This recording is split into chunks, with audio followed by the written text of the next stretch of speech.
And Canada is just thinking in this arrogant kind of thought. Well, but just to build on what John is talking about, it's a style question. Can you get the same results without using words like calling leaders weak or their economies decaying, right? Is it necessary to provoke the visceral feeling that we feel among a lot of leaders here and in conversations with international investors? I mean, is there any other way? Is that style more harmful than it is helpful? Well, I think it creates listening. Like people pay attention to it and listen to it. If you just sort of blend in, no one hears anything in Davos, right? Everybody says the same blah, blah, blah, blah, blah. And if you need to break out and you need to say it. So my view is, right, that Canada has never expressed to the world that they have the best deal, the second best deal in the world. The best deal in the world is Mexico, because remember, they have USMCA, which means 85% of the Canadian economy comes into the United States for zero. And there he is complaining that he's going to go to China and improve it. What's he going to do? China's delighted to sell to him. But do you think China's going to open their economy to accept exports from Canada? This is the silliest thing I've ever seen. They have the second best deal because Mexico's got a little better deal. They have 25% on the extra 15%, whereas Canada's got 35% on the extra 15%. But give me a break. They have the second best deal in the world. And all I got to do is listen to this guy whine and complain? Mr. Secretary, in fairness, you've seen from the airplanes, you've seen about a 30% decline in Canadian visitors to the United States, if not significantly more. You've seen a similar type of decline from China.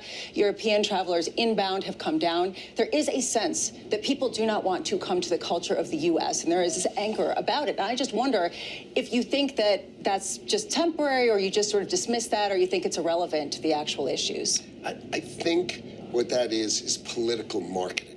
Right? The Canadians have the second best deal in the whole wide world. If they continue this path, right, which is a political path of a certain thing. I'm going to go fly to China. I'm going to open up my markets to China. I'm going to take Chinese electric cars and do all sorts of this stuff. Then when USMCA gets renegotiated. This year, sort of like towards the end of the summer, in the middle of the summer, do you think the President of the United States is going to say, you should keep having the second best deal in the world? I mean, you guys are such great friends. I mean, they are playing with a set of rules that they haven't really thought I can hear it in your voice. You're excited about negotiating this, aren't you, later this year? Well, they've sort of given a sort of a roadmap of saying, so I guess we should change the whole deal, right? You want to be like the rest of the world. You don't want to be this favored neighbor because you've taken it so for granted that you're willing to come to Davos and say there's two